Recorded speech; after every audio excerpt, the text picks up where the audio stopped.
Please welcome Fritjof Detzner, Planet A Ventures. Good morning. Yeah, Fritjof is hard to pronounce. So I am a co-founder of Planet A Ventures, and we do invest into hard and software startups. And what's kind of unique about us that the scientist has a say whether to invest yes or no, so we have a full-fledged science team on board. And so we're looking to support innovations which get us to an economy within the planetary boundaries as fast as possible. And C1, we think, is definitely one of them. We were also lucky enough to back Anne quite early in her process as the first investor. And yeah, so C1, it's about alcohol again. And they found a way more efficient and therefore cheaper way to produce alcohol. And I think if you think about that, what is the scale of that and what you can do with this, I think it's truly amazing. As you know, we also have to decarbonize large industries like shipping.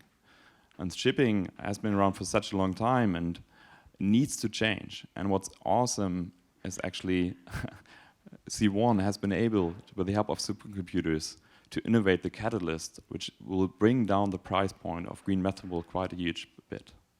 And amazingly, Maersk has ordered 18 container ships already, and that Marek is going to tell you about. Go.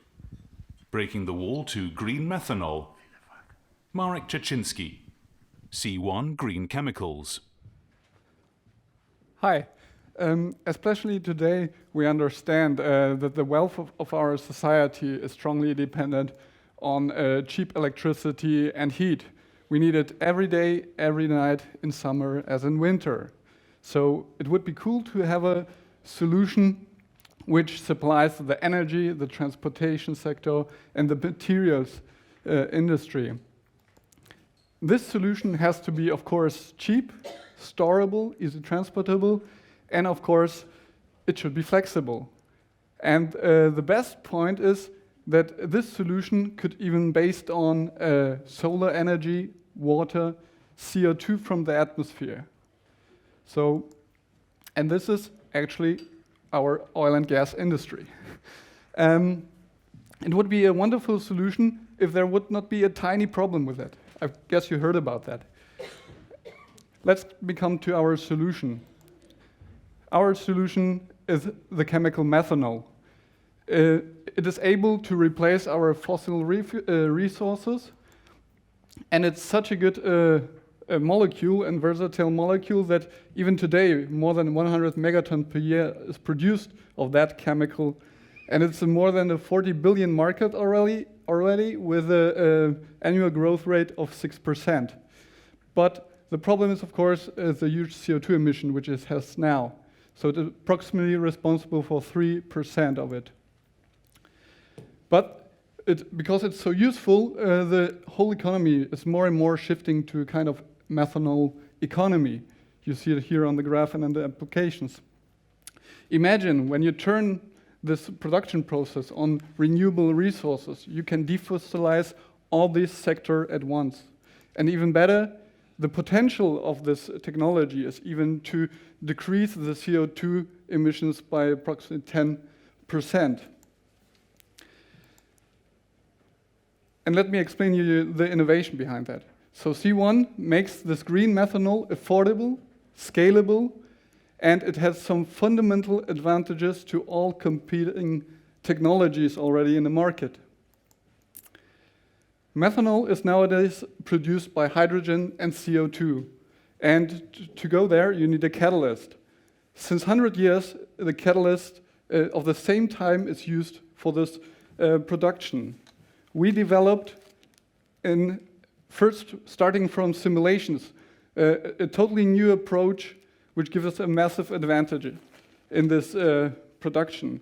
And what we achieved is comparable to like not finding a needle in a haystack, but finding a needle on Earth, because there's only a tiny tip of working systems around that.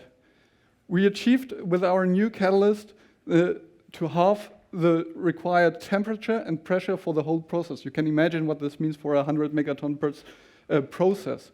So we have significant reduction of CAPEX and OPEX, and what we even achieve is higher conversions, higher selectivity, and even a 20-fold higher productivity in comparison to the state-of-the-art catalyst.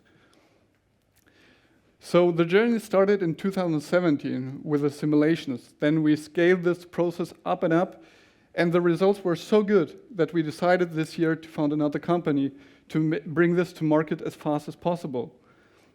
And by that, in the next year, we want to go to even larger plants with this and even to build up an own Power-to-X platform.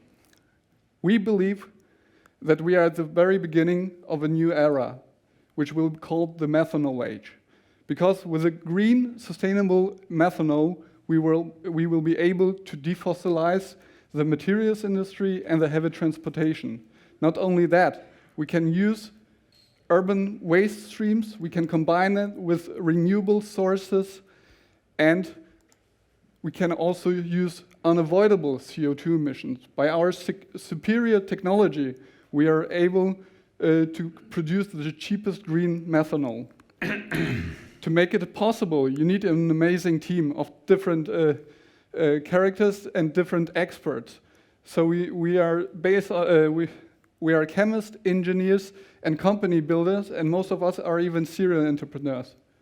And we are very honored that we have really an amazing advisory board and support us from top-level personalities like former CEOs of BASF or leaders at BCG for circular economy or Linde or Siemens Energy. Okay, thank you. Very much. Yes, thank you. And we're going to go straight to the questions. We still have a little bit of time, don't worry. We're going to start with the 4 minutes for the questions, please. And, oh, okay, we don't start with the jury this time. Yes, here you go. And then we'll go to Anna. Yes. How difficult is it for the transportation industry to convert to this kind of energy source to actually work? Yeah, very good question, because methanol is a known chemical from more than 100 years. So there are tons of technologies which are available, can be based on methanol. So most of the current industry and infrastructure don't have to change anywhere. So we are at the very beginning of the supply chain and the feedstock, and that's why we called our company C1, because it's and turning this to a green source, every motor or something else can be also tuned on this methanol. And what is interesting, we have a very high selectivity of the process by itself. So it's much cleaner, and it burns, of course, much cleaner than any fossil fuel-based source. We'll wait for the microphone here for Anna, and then, yes, thank you very much. Thank you very much. Very interesting technology. Maybe you can even work together with the air company we just saw with your innovative way how to find catalysts. My question is, your team is very heavily based on businessmen, how you call them, and chemists. So how do you plan to build big plants? Yeah, this is a very good question. We try to be a kind of ARM of the chemical industry. So we make the innovations, bring them to the pilot plant. So we're starting every time from the quantum mechanical simulations and show that it works on pilot plant. And then, of course, we will give some licenses to big companies like Linde, ThyssenKrupp, or anything else, because they can scale it. Because our major motivation is not to build big plants, but to have the CO2 effect, and this is the key driver of the whole team. I guess this is why we are so successful with that, because we really like to do that. Okay, we have the question here, please. Yes. Yes, I have a naive and curious.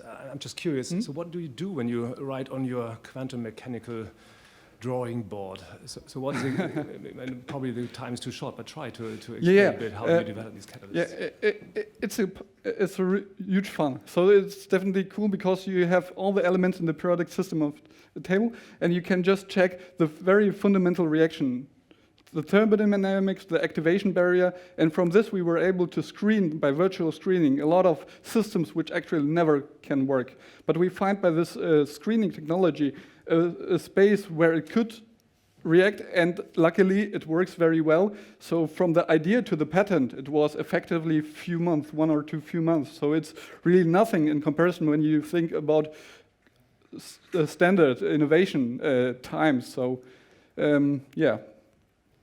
Okay, next question. I invite you to come to see how this works, if you like. Okay. Next question. Yes, please.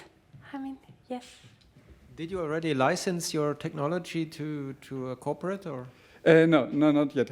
So we are scaling this up, doing our homework, and then we will discuss with everywhere who wants to have green methanol. Thanks, Lamine. Is it the last question? Anyone else? We have 30 seconds. Very short, please.